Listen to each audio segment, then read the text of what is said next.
The blackout didn't begin with darkness. It began with stillness. Radios went quiet first. Not the harsh silence of something being switched off, but a thinner absence, like a breath cut short. The static stretched, thinned, and then disappeared, leaving rooms feeling wider than they should have been. Across Ravenwood, clocks froze mid-blink. Microwaves held at 12 o'clock. Alarm displays dimmed without fully dying, their numbers lingering faintly like they were waiting for permission to move again. Outside, porch lights snapped off in uneven clusters. Storefronts went dark one by one, not in sequence, but in pockets, small islands of night spreading outward. By the time Pine Lantern Road lost power, most of the town had already accepted it. Power outages were common, too common to worry about. The lines were old. The town was old. Things failed. People lit candles, checked torches, looked out of windows. What made this night different wasn't the darkness. It was the light. That stayed. At the corner of Pine Lantern Road and Alder Drive, one street lamp remained on. Not bright, not steady, just on. Its yellow glow pooled on the pavement like something spilled and forgotten. The hum it gave off felt louder than it should have in the absence of everything else. No cars passed beneath it. No insects drifted through its light. Even the wind seemed to step around that small circle, as if the air itself had learned where not to go. Under the lamp, the pavement looked damp, though it hadn't rained, and then a shadow crossed it, slow, unhurried. It wasn't attached to anyone. It moved with the confidence of something that knew the edges of the light by heart.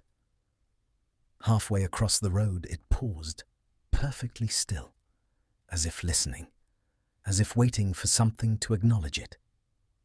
3 houses down, a woman woke with a sharp intake of breath, her heart hammering painfully against her ribs.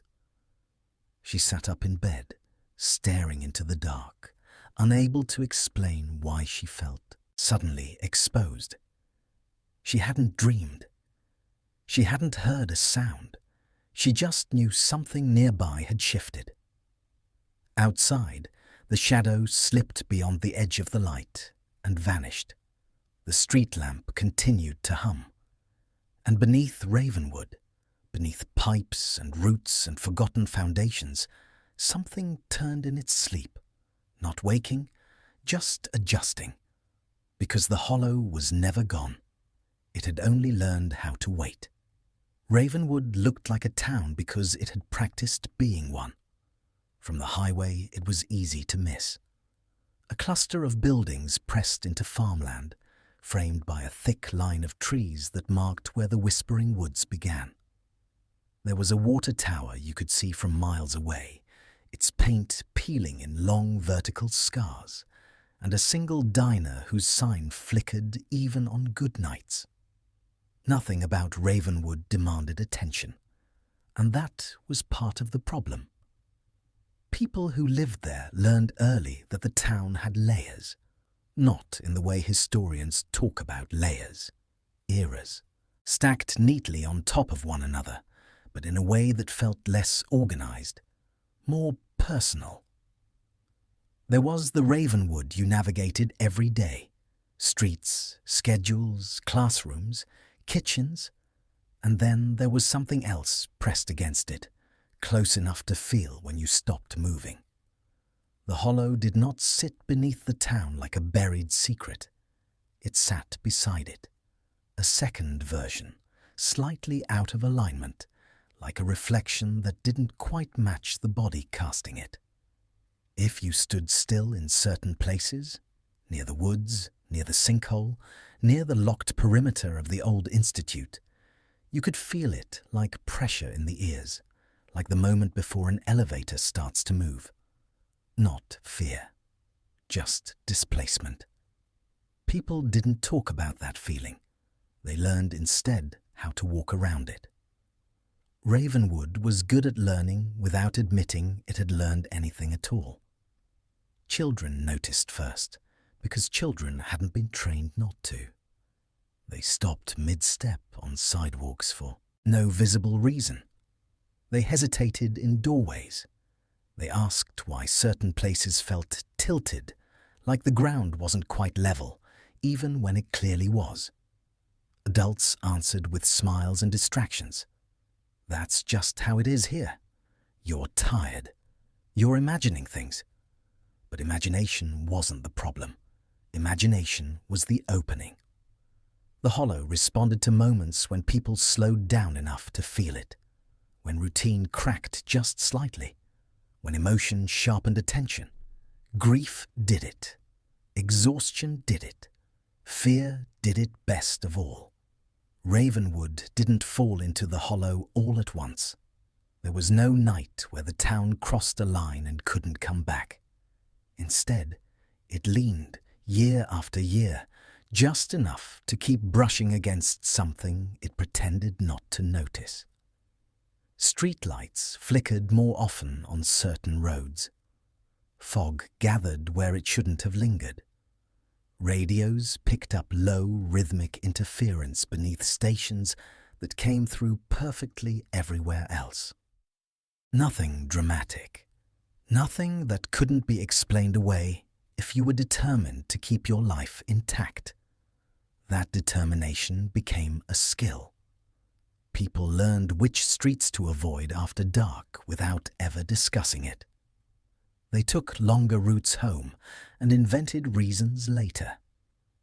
They learned not to linger by mirrors when they were alone, not because mirrors were dangerous, but because something about them demanded too much attention.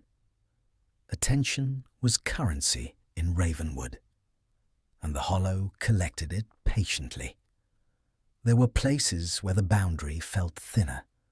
Pine Lantern Road was one of them. The Whispering Woods was another.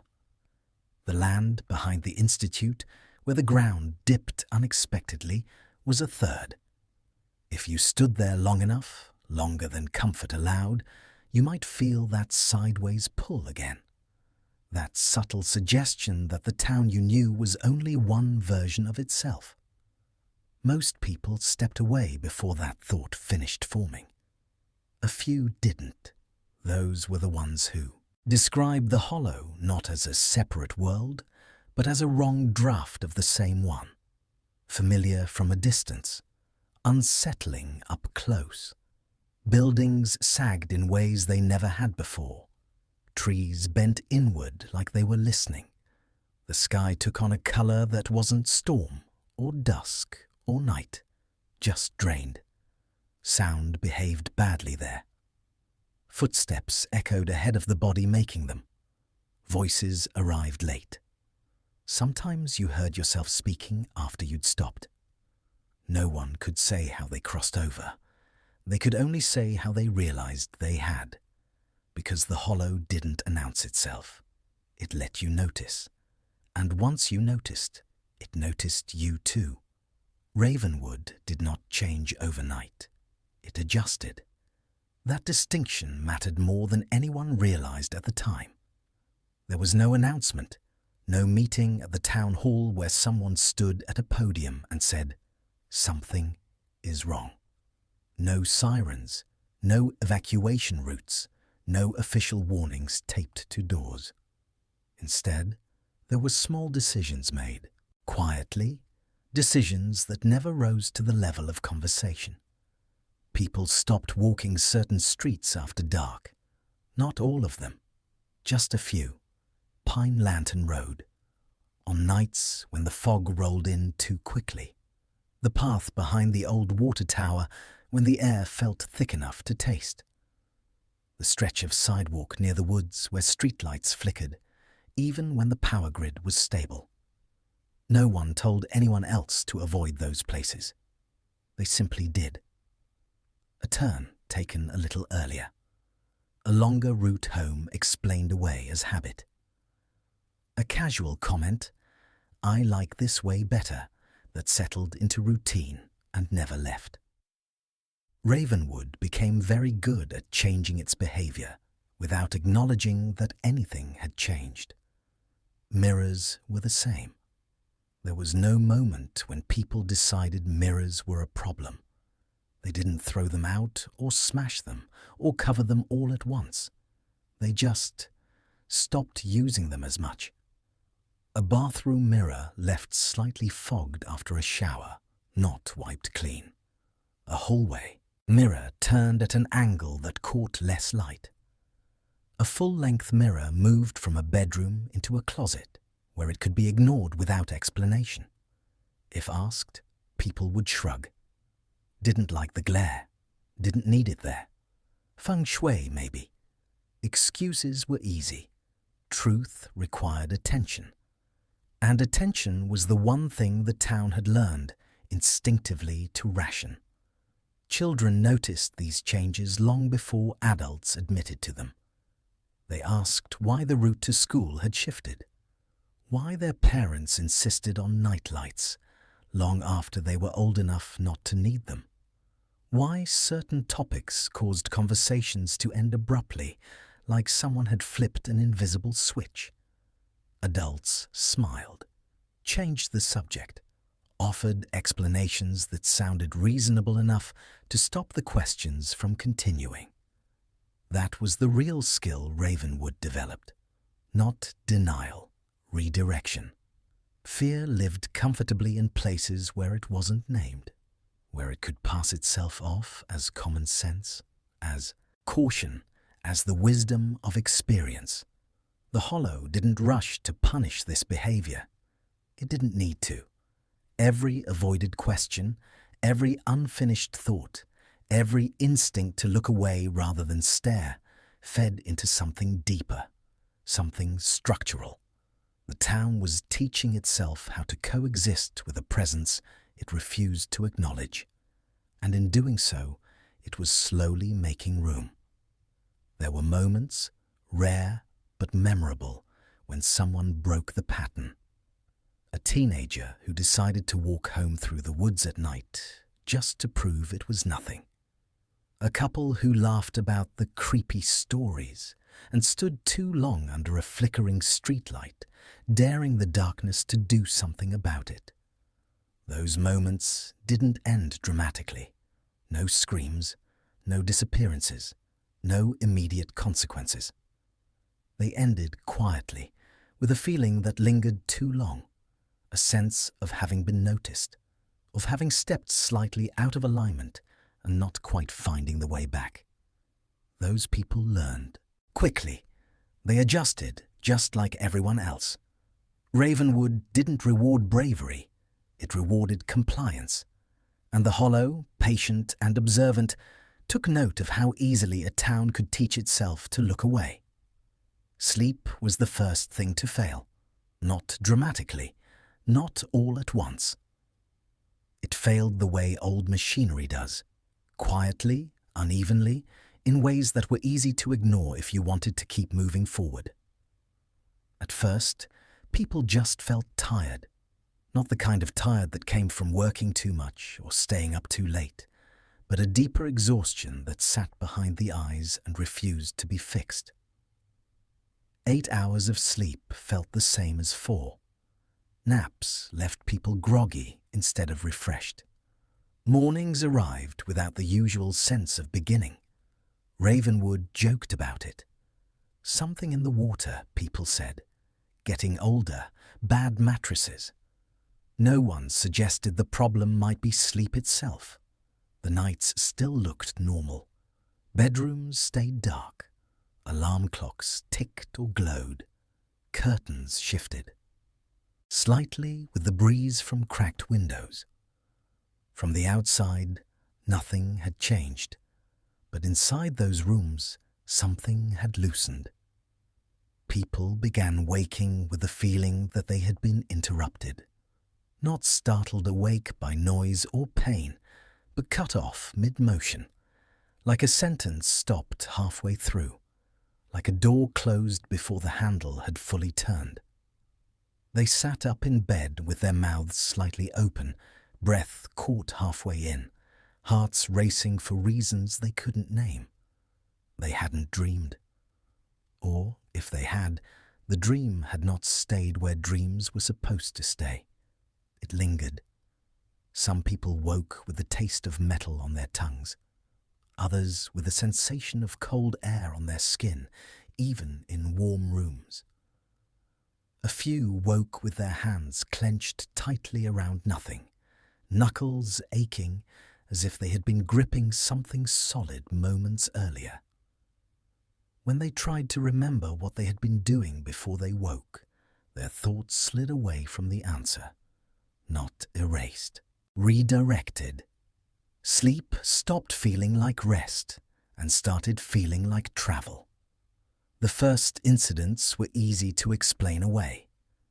A man fell asleep on the sofa and woke in the early hours with his neck twisted at an uncomfortable angle, convinced he must have shifted during the night.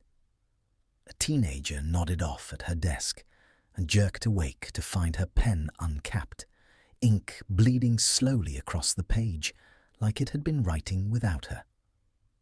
But then came the nights that didn't fit.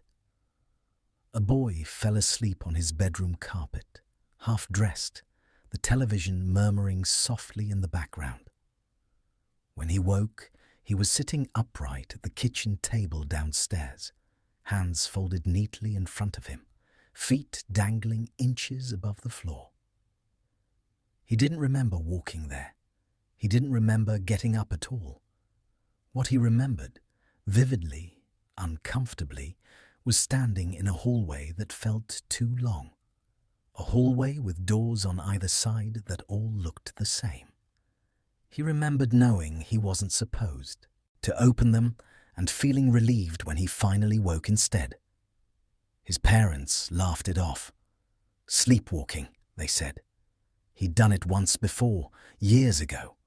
Probably stress. But the boy insisted he hadn't been asleep. He insisted he'd been somewhere. Other stories followed. A woman closed her eyes in the bath for what she thought was a few minutes, and woke shivering on the kitchen floor, wrapped tightly in towels she didn't remember fetching. The bath water had gone cold. The lights in the bathroom were off. The radio in the living room was playing the same song on repeat, stuck on a chorus that sounded slightly warped, as if the singer was standing too far away. She could not account for the missing time. More unsettling were the cases with geography attached. A child woke on the far side of town, shoes muddy, clothes damp, insisting she'd gone to sleep in her own bed. There were no footprints outside her house, no witnesses, no security cameras that caught anything more than static and the faint hum of interference. She could describe the route she'd taken in her sleep with uncomfortable accuracy. Not streets, hallways. Adults began noticing patterns they didn't want to see. The same dreams described in different houses by people who had never met. The same landmarks mentioned by children from opposite ends of town. A staircase that went down farther than it should. A door at the end of a corridor that never quite came into focus. They didn't call these dreams. They called them bad nights, because dreams could be dismissed. Bad nights lingered. Ravenwood responded the way it always did, by adjusting without acknowledging the reason. People started locking their bedroom doors, not because they were afraid of intruders, but because the act of locking felt grounding, final. They slept with keys turned in place, listening for the quiet click that reminded them they were still here. Nightlights multiplied in houses where they hadn't been used in decades. Hallway lamps stayed on until morning. Bathroom lights glowed faintly under closed doors. Some people slept with the radio on low, the constant murmur of voices filling the silence like a barrier. Others left the television flickering through static and late-night reruns, anything to keep the room from going completely quiet. Silence, it turned out, was the problem. Silence was where sleep drifted too far. Those who tried to stay awake noticed the nights stretching unnaturally. Hours crawled, thoughts looped, exhaustion pressed down on them until resisting sleep felt dangerous in its own way. Eventually, they closed their eyes anyway, and when they did, the same sensation returned, the thinning. People described it differently, but the feeling was the same. A softening around the edges of thought, a sense of weightlessness followed by pressure, as if the mind had stepped slightly out of alignment with the body and hadn't decided whether to come back yet. Some felt themselves walking, others felt themselves descending. A few felt nothing at all, only the sudden certainty upon waking that something had been left unfinished. Children adapted faster than adults. They accepted the wrongness without demanding explanations. They spoke about their nights casually, as if it were normal to go places while asleep. They described landmarks with the confidence of familiarity. Parents listened with forced smiles and careful nods, mentally cataloguing which details to ignore. Teachers noticed students growing quieter, more distracted. Children stared out of windows longer than necessary. They paused mid-sentence, eyes unfocused, like they were listening to something happening just out of reach. When asked if everything was all right, they nodded. They always nodded. The hollow did not pull people through sleep. It waited for them to drift close enough on their own. Sleep loosened the structures of identity. Routine fell away. Fear sharpened. Imagination expanded. The hollow moved easily through those conditions, and when it sent people back, it did so gently. That was the cruelest part. People woke in familiar rooms. They went to work. They went to school. They carried on. But something followed them out of sleep. A residue, a sense of having been noticed. By the time Ravenwood began to suspect that sleep itself had become unreliable, the town had already adapted its behavior around it. Nights grew brighter. Doors stayed closed. Silence was avoided. No one said why. They didn't need to. The hollow had learned that sleep was not an escape. It was an opening. And Ravenwood, exhausted and half awake, kept stepping closer without ever meaning to. The first people who entered the hollow never said they crossed over. They said they noticed. A moment when something familiar failed to line up properly, and instead of snapping back into place, it stayed wrong long enough to be felt. It didn't happen in dramatic locations. It happened in places people trusted. A supermarket, a school hallway, a bus stop they had stood at for years without thinking. That was how the hollow worked best. It borrowed certainty and returned doubt. The supermarket was where it happened most often, though no one realized that at the time. Bright lights, clean floors, music humming softly through ceiling speakers. The kind of place designed to feel neutral, predictable, safe. A woman walked down the cereal aisle pushing a cart that rattled slightly with every step. She was thinking about nothing more complicated than what she still needed for dinner. Halfway down the aisle, she stopped. Not because she meant to, because the aisle felt longer than it should have been. She took another step, then another. The shelves on either side stayed perfectly aligned, boxes stacked neatly, colors repeating in patterns her eyes had already memorized. But the end of the aisle did not arrive. She slowed, frowning, convinced she had misjudged the distance. The hum of the lights overhead seemed to stretch, each buzz lingering just a fraction too long. She glanced down at her cart. When she looked back up, the cereal brands had changed. Not dramatically, just enough to unsettle.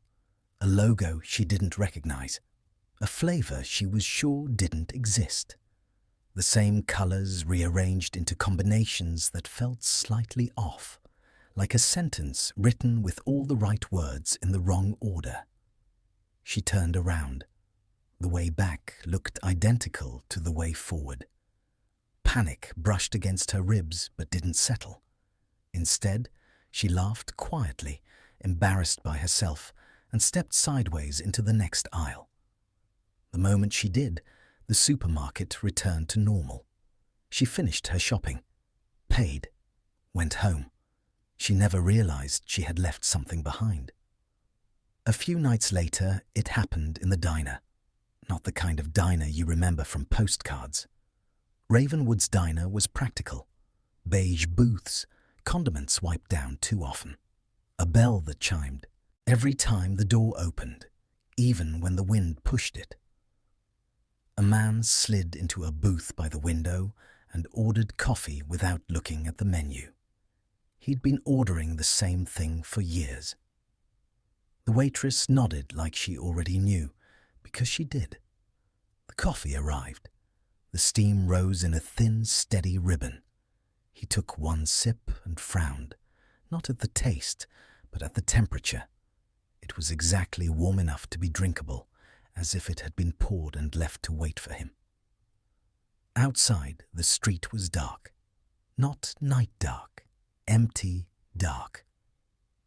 The streetlights on that block were off, but the diner sign still flickered, stubborn as ever. He looked down at the table and saw a paper placemat with a children's maze printed on it. He didn't remember those ever being there. He traced the maze with his fingertip absent-mindedly. The paper felt slightly damp, like it had been handled too many times. When he looked up again, the waitress was standing at the end of the booth, holding her notepad. "Can I start you with anything to drink?" she asked. He stared at her. "I already—" he began. The waitress smiled politely, as if she hadn't heard him, or as if she had, and it didn't matter. He looked down at the table again. The placemat maze was different. The lines had changed shape. The little cartoon mouse at the bottom corner had moved to the other side. He blinked hard, then laughed once under his breath, embarrassed by how quickly his mind jumped to something irrational. "Coffee," he said. The waitress nodded like she already knew, because she did. When she walked away, he looked out the window. A car passed by, headlights dimmer than they should have been. As it moved through the darkness, the sound of its engine arrived late, like the road was swallowing noise and releasing it after the fact. He turned back to the table. 2 cups sat there now, both steaming. One placed in front of him, one placed across from him, as if someone else had been sitting there all along. He didn't hear anyone approach. He didn't hear anyone sit down. The booth across from him was empty, but the second cup cooled at the same pace as his, as if something unseen had its hands around it, holding it steady. He stood up quickly, chair scraping. The bell chimed as he left. And outside, the night returned to normal. The streetlights buzzed back to life in uneven pockets. Cars sounded like cars again. The diner sign flickered in its usual tired rhythm. He walked home faster than he meant to. And the next morning, when he tried to remember the second cup, his mind slid away from the detail like it had been coated in oil. The school corridor came next. Ravenwood Middle School had long hallways, the kind that echoed when students ran between classes.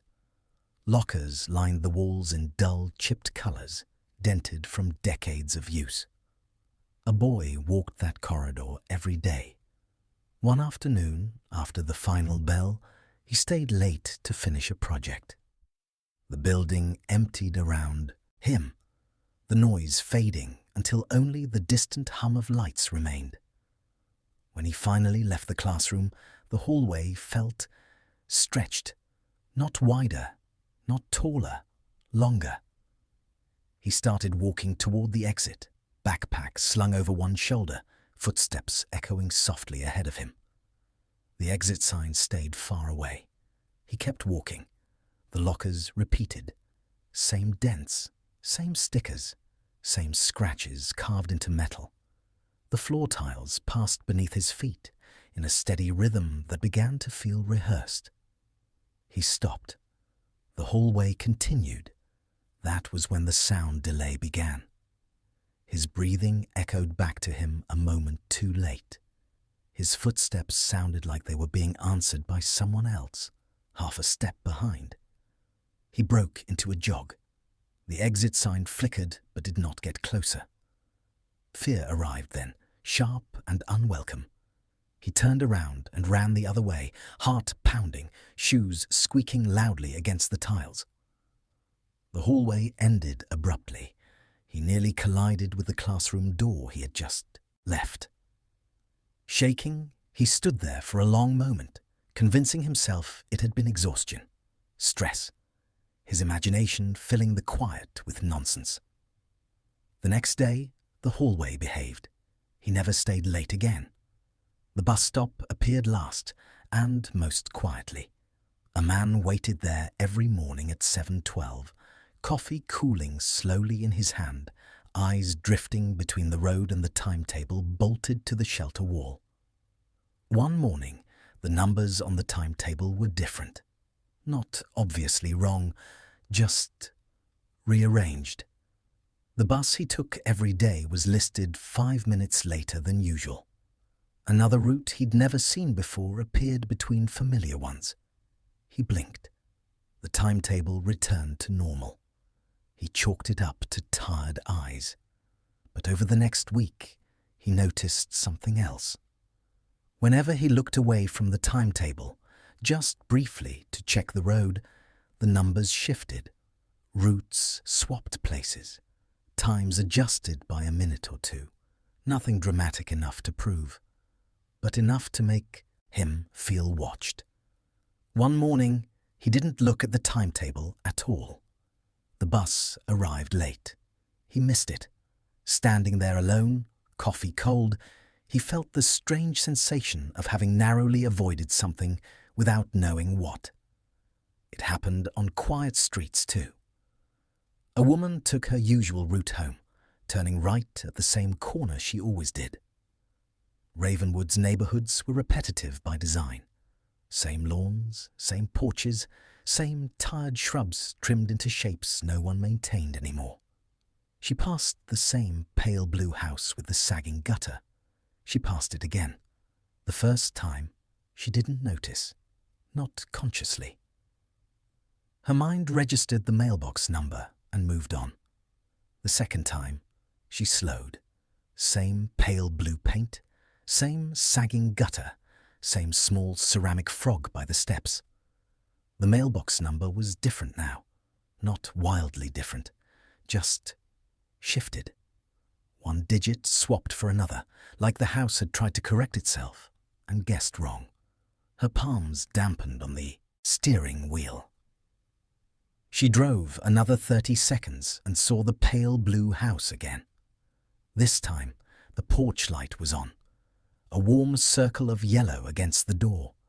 The glow looked too steady, too sure of itself. She told herself it was coincidence, that she'd taken the wrong turn, that all the streets looked the same. But when she checked the rearview mirror, she didn't see the last intersection. She saw the pale blue house. In the mirror, it was closer than it should have been, as if it were following at the exact distance she'd tried to leave it behind. She didn't stop. She didn't turn around. She kept driving until the street opened out into a wider road, and the houses finally broke their pattern, each one distinct enough to let her breathe again. When she arrived home, she parked too carefully. Inside, she left every light on. And when she tried to explain to herself what had happened, she couldn't find the words that made it sound real. So she didn't. These places shared the same qualities. The air felt thicker, sound lagged. The sky outside the windows looked drained, not grey or cloudy, just empty. Buildings sagged in subtle ways, as if gravity pulled harder in certain spots. Straight lines bent when you stared too long. Distances refused to behave. People who brushed against these wrong places often escaped without realizing they had been inside anything unusual. That was the Hollow's greatest strength. It did not trap. It almost trapped.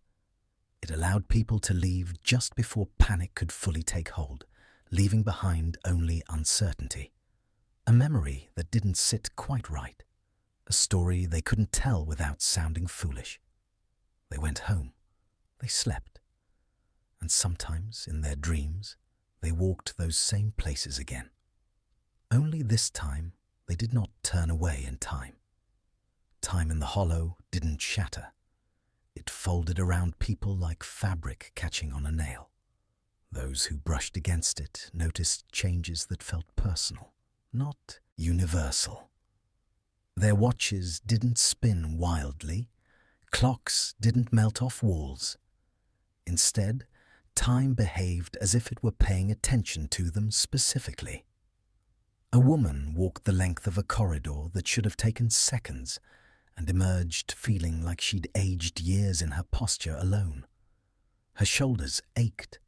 Her jaw felt tight, as if she'd been clenching it for far longer than she remembered. A man crossed a parking lot and forgot the last 3 summers of his life. Not the events. Those returned later in fragments, but the feeling of them. The warmth, the ease, the sense that time had once moved forward instead of circling. Children experienced it differently.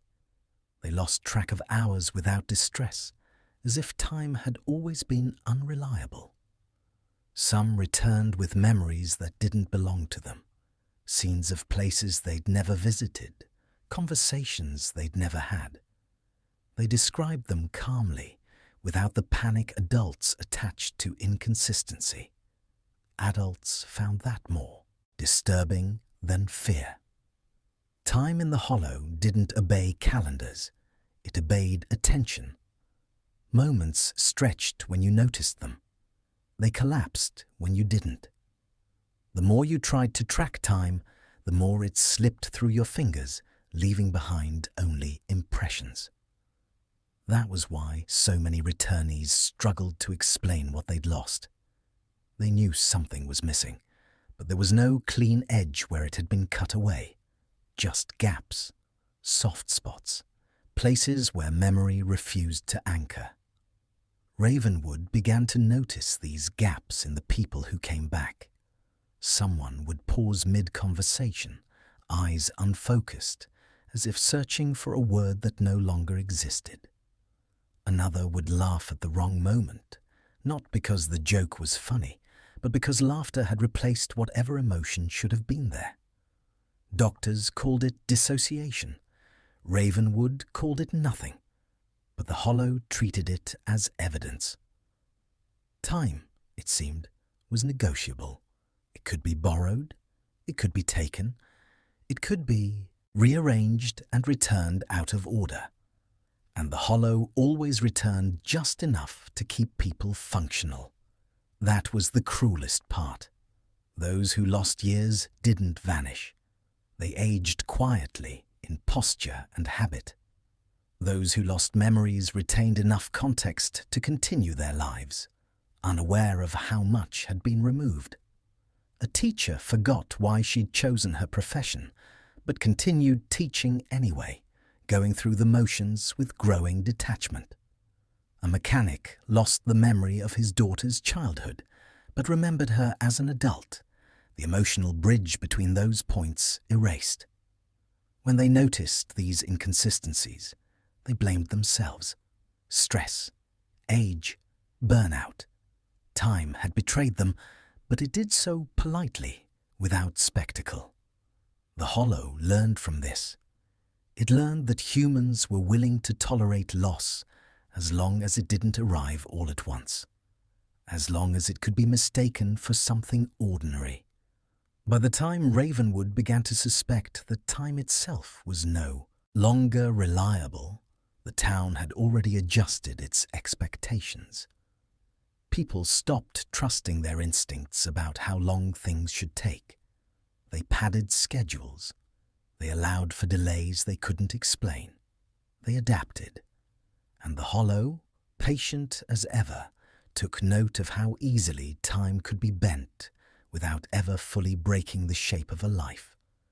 The shadows were the first thing Ravenwood learned to measure without instruments, not consciously, instinctively.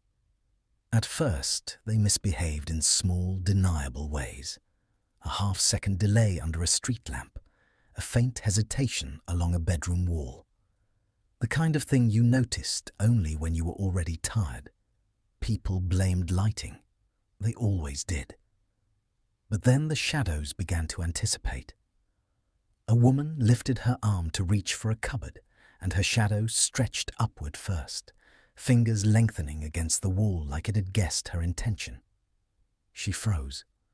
The shadow froze too. For a moment, nothing happened. Then she moved. Again, slowly this time, and the shadow followed perfectly, obedient once more. She laughed it off, but she never reached for that cupboard the same way again. Children noticed the shadows differently. Their shadows behaved impatiently. They lagged more dramatically, stretched too far, compressed into shapes that didn't match the bodies casting them. A boy jumping rope at dusk watched his shadow skip out of rhythm, landing before he did, twisting into angles his body never made. He stopped playing. The shadow kept moving, only for a second, long enough. He ran inside without looking back. The most unsettling incidents were the ones where nothing happened. A man stood beneath a streetlight during a blackout, heart pounding, convinced something was wrong, but unable to point to why. His shadow lay neatly at his feet, perfectly still, too still. It did not shift when he shifted his weight. It did not breathe when he breathed. For a long moment, the shadow behaved as if it were waiting for permission. The man remembered, without knowing how, that reacting would make it worse. So he stood there, did nothing. Eventually, the shadow moved again, perfectly. The streetlight flickered, and the moment passed. He never told anyone. He went back the next blackout, not to test anything, just because he couldn't help it. When the power failed again, he found himself walking toward the same corner without fully deciding to. He told himself he was checking on neighbors, checking on the street, making sure the lamp wasn't sparking. But really, he wanted to see if the shadow would behave. The street lamp was still on, not bright, not steady, just on. Its hum filled the quiet like a low note held too long. He stepped into the edge of its light and stopped exactly where he had stopped before, as if the pavement had remembered his feet. His shadow lay at his feet, perfectly shaped, perfectly still. He took a slow breath in. The shadow did not expand with his chest. He let the breath out. The shadow did not soften. The wrongness of it sat in his throat like swallowed cold. He tried the smallest movement he could manage, just a shift of weight from one heel to the other. His body adjusted. The shadow did not. For a moment, he felt something like relief. If the shadow wouldn't move, then it couldn't do anything. Then the street lamp's hum changed, just slightly, as if it had tilted into a different frequency. And his shadow tightened, not moving, not changing shape, just becoming more precise, as if the edges had been sharpened with a blade. He stared at it without meaning to. The longer he looked, the more he felt the pressure in his ears. That elevator feeling, that sideways pull that never finished becoming motion.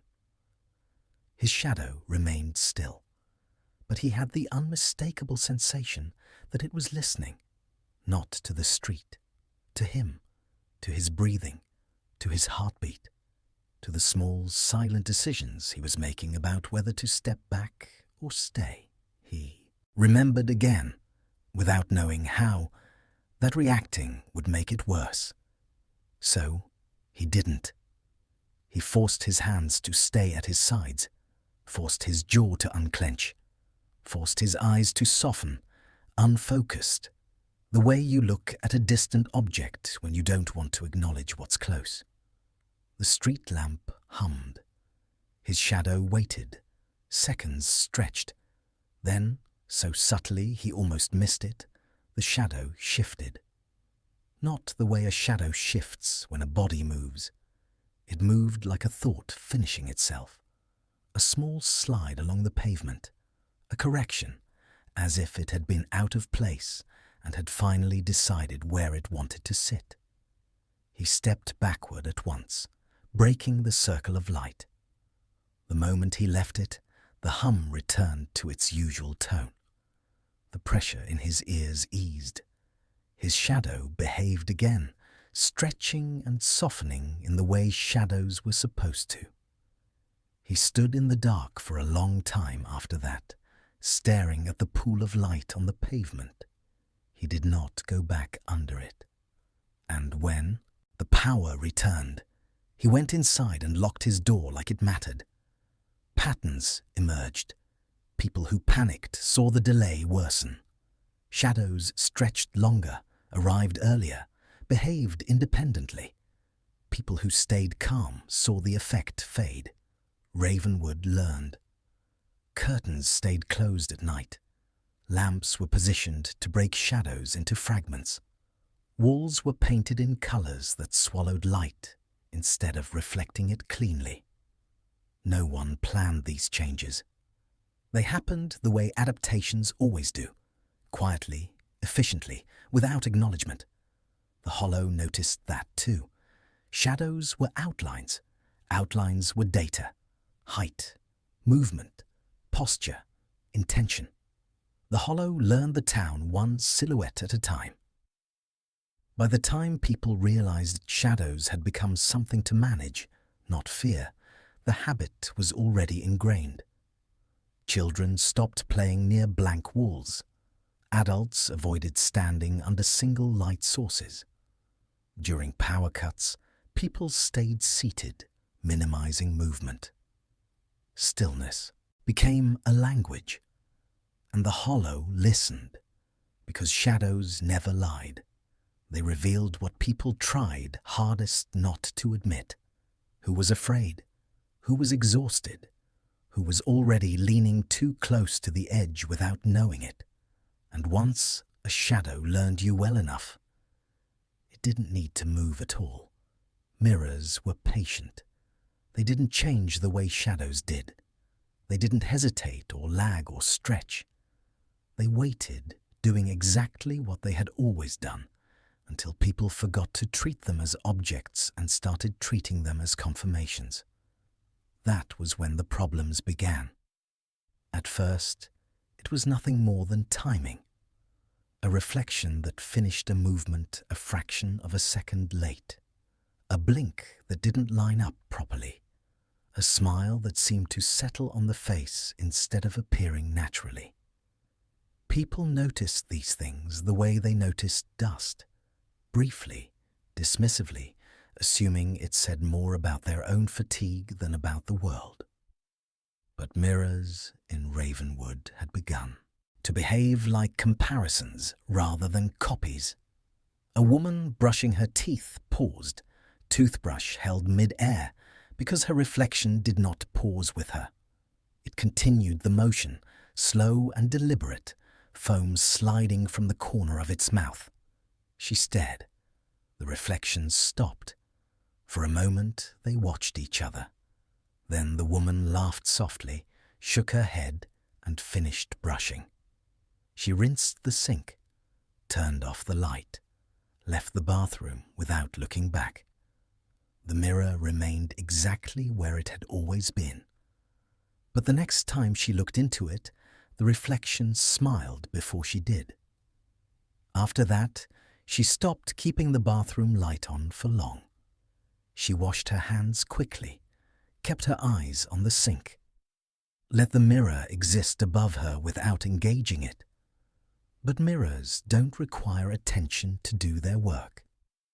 One night, she passed the hallway mirror and caught herself in it from the corner of her eye. Her reflection was wearing the same clothes, same hair, same tired posture, but her hands were different.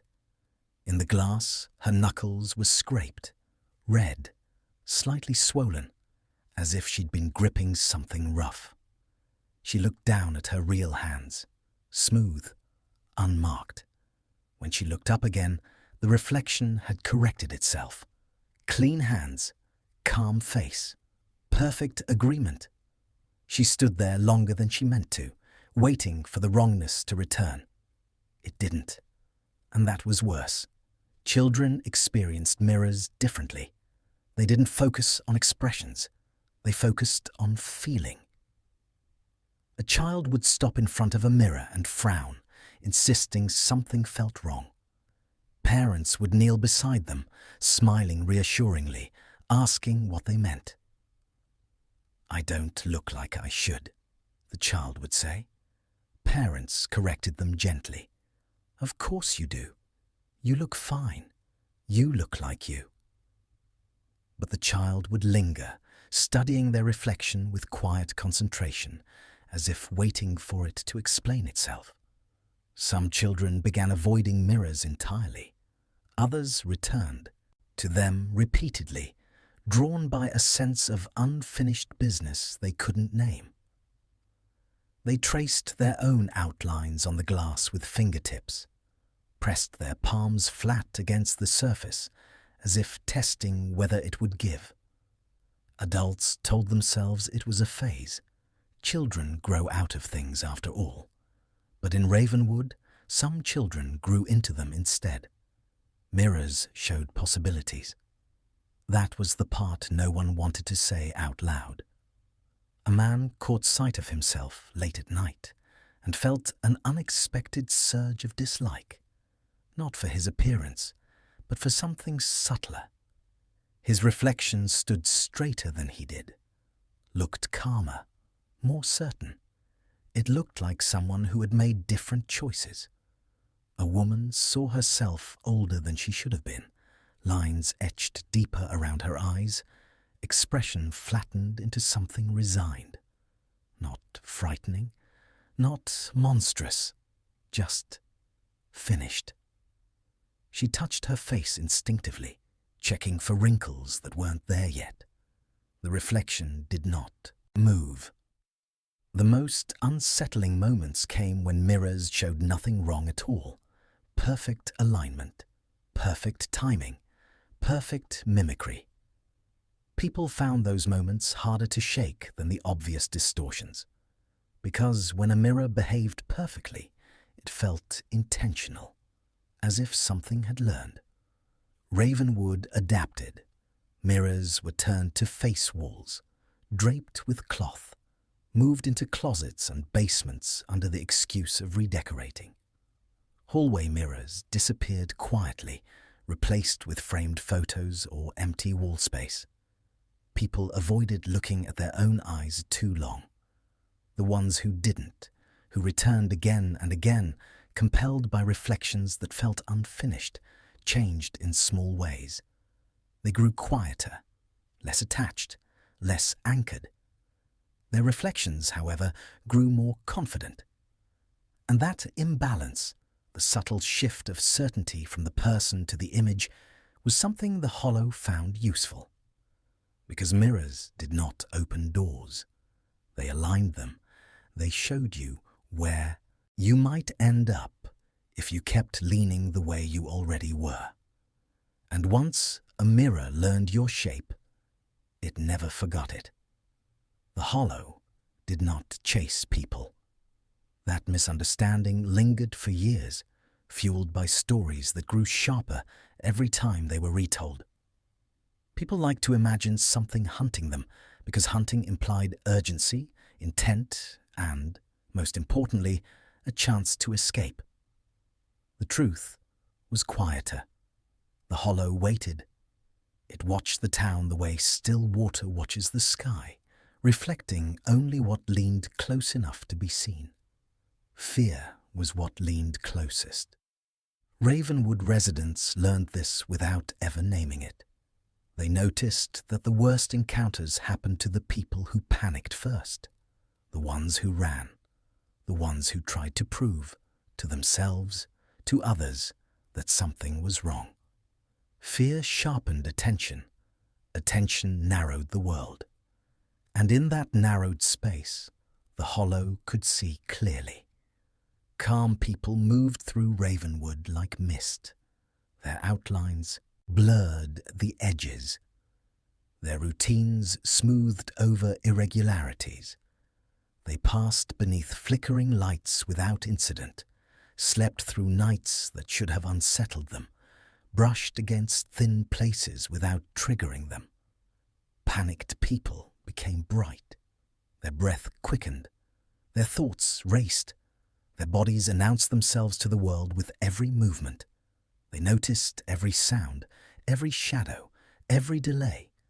And in noticing, they confirmed their own presence. That confirmation mattered.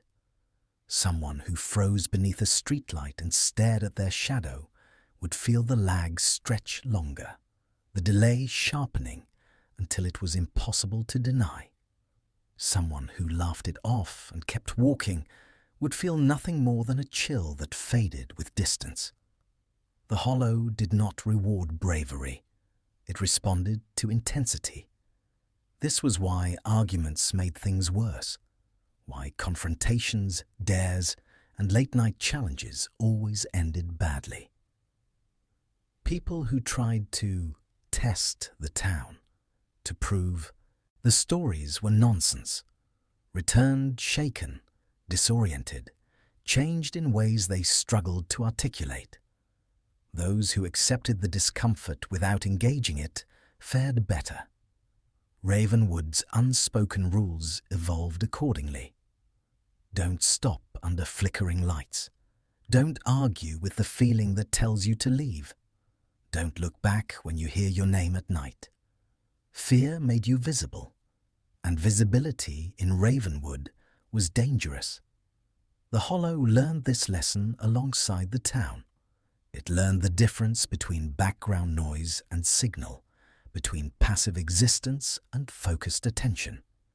It didn't need to act. People did the work for it. Children did not understand the rules. That was why they mattered. They noticed things adults ignored, not because they were wiser, but because they hadn't learned which sensations to suppress.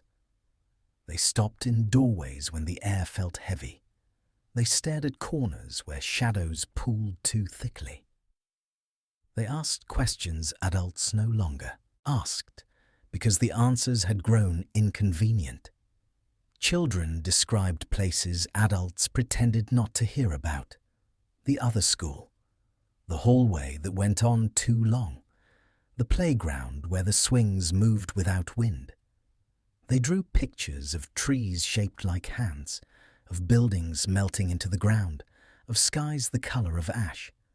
They talked about dreams as if they were locations, complete with landmarks and routes. Adults smiled, nodded, changed the subject. Imagination, they said. Creativity. Stress. But imagination in Ravenwood was not harmless. It was porous. Children did not edit fear the way adults did. They didn't soften it into anxiety or bury it beneath routine. When they were afraid, they were fully afraid. When they were curious, they leaned into it without restraint. The hollow noticed that. Children were brighter to it, not because they were weak, but because they were open. Their thoughts moved freely. Their emotions were unfiltered. Their sense of self was still, forming, flexible enough to stretch without immediately snapping back. Some children brushed against the hollow without realizing it. They woke from dreams with dirt under their nails, convinced they'd been playing outside. They spoke about people who didn't exist anymore, using details no one had told them. Others went farther. They became quiet. Teachers noticed the change first. A student who used to fidget now sat perfectly still, eyes tracking something no one else could see. A child who once talked constantly began answering questions with single words, as if language itself had become optional.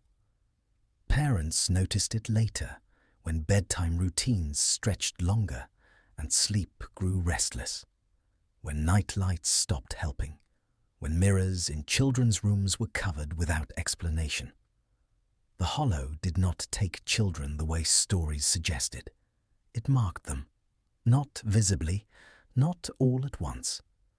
Marked children grew more attuned to thin places. They stood closer to boundaries, without realizing it. They lingered in spaces where the air felt wrong. They noticed shifts adults missed entirely. Some of them crossed over briefly and came back changed in ways that defied easy description. Others became something else, not conduits yet, but close. Ravenwood did not know how to protect its children from something it refused to acknowledge. Every attempt at normalcy, every reassurance, every dismissal only widened the gap between what children felt and what they were allowed to say. The hollow listened to those unsaid words and learned which voices carried the clearest signal. The Institute did not arrive with sirens. It arrived quietly, the way institutions always do, through permits, contracts, temporary offices set up in buildings that hadn't been used properly in years. Men and women in clean shoes walked the town with clipboards and neutral expressions, asking careful questions that never sounded alarming. They didn't ask what people had seen. They asked when. When did the blackouts start becoming frequent? When did children begin reporting similar dreams? When did the lights near the woods first start flickering? The questions were designed to feel technical, manageable, as if the answers could be charted and smoothed out with enough data. The Institute never used the word hollow. They used safer language that suggested distance and control, environmental interference, localized anomalies, behavioral resonance, words that implied the problem was external, measurable, and most importantly, solvable. They set up equipment near the edges of town, installed sensors that hummed softly at night, ran cables into rooms that were always locked and never discussed. Ravenwood watched them the way it watched everything else, politely, cautiously, without comment. At first, nothing seemed to change. Then the hum began, a low vibration beneath the town's usual sounds, too faint to pinpoint, but present enough to be felt. Radios picked up a steady rhythm beneath static. Lights near the Institute stretched into long streaks before snapping back to normal. The hollow noticed the attention immediately, not because it was threatened, because it was being studied. Observation was not neutral here. It never had been. Every measurement sharpened the boundary. Every recording fixed something that had once been fluid. The Institute believed it was documenting a phenomenon. The hollow experienced it as focus. And focus, as Ravenwood was slowly learning, was nourishment. The people who returned from the hollow were not celebrated. They were watched, quietly, uneasily, without accusation. Ravenwood learned to recognize them by absence rather than presence, by the things that no longer quite fit. A pause where a memory should have been, an emotional response that arrived late or not at all. Some losses were obvious. A woman returned unable to remember her sister's laugh. She could recall her face, her voice, her habits, but not that sound. The space where it should have been felt hollowed out, like a room stripped of furniture. A man came back and found he no longer felt grief the way he should. He attended his father's funeral and stood dry-eyed, hands folded, confused not by his lack of tears, but by the dullness underneath it. Others lost time. Years slid away without ceremony. People aged in posture rather than appearance, their bodies carrying the weight of experiences their minds refused to hold on to. And then there were the ones whose losses were subtle enough to escape notice. They spoke normally, laughed at the right moments, returned to school, to work, to dinner tables. On the surface, nothing about them had changed, but their sleep never settled properly. Their shadows behaved inconsistently. Their attention drifted toward thin places without conscious intent. Those people were the most unsettling. Because the hollow hadn't taken something from them. It had left something behind. Not a creature, not a voice, not a possession, a connection. They became easier to notice, easier to track, easier for the hollow to feel from a distance, like a faint warmth in cold water. Ravenwood did not have a word for these people. The Institute did. They called them conduits, not hosts, not weapons, passageways. By the time anyone realized the hollow had not finished becoming what it was meant to be, Ravenwood had already spent decades learning how to live beside it. That learning was not intentional. It happened slowly, passed down through habits instead of warnings. Parents taught children which routes felt better to take home. Teachers learned which questions not to encourage. Neighbors learned when to change the subject, when to laugh something off, when to pretend a silence hadn't stretched too long. The hollow did not punish this behavior. It rewarded it. Because conditioning is easier than control. The Institute believed it was interrupting something when it arrived, that it had stepped into an active process and disrupted it. In truth, the hollow had already been interrupted long before. Something had stalled it. Something had fractured its spread and forced it into fragments, thin places instead of a full crossing, markings instead of consumption. That incompleteness shaped everything. It was why the hollow did not take the town all at once, why it returned people instead of keeping them, why it relied on familiarity rather than force. It did not need conquest, it needed time. And Ravenwood gave it plenty. Generations passed without anyone naming what they were adapting to. Grandparents warned parents. Parents warned children. The warnings softened with each retelling until they became nothing more than instinct.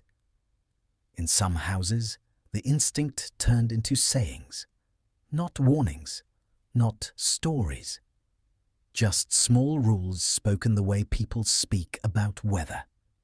Don't sleep facing the mirror. Don't stand in the hallway with the lights off. If the street lamp stays on during a blackout, stay away from it. If you hear your name outside, wait until morning. If the radio goes quiet too suddenly, turn it back on. Any station will do.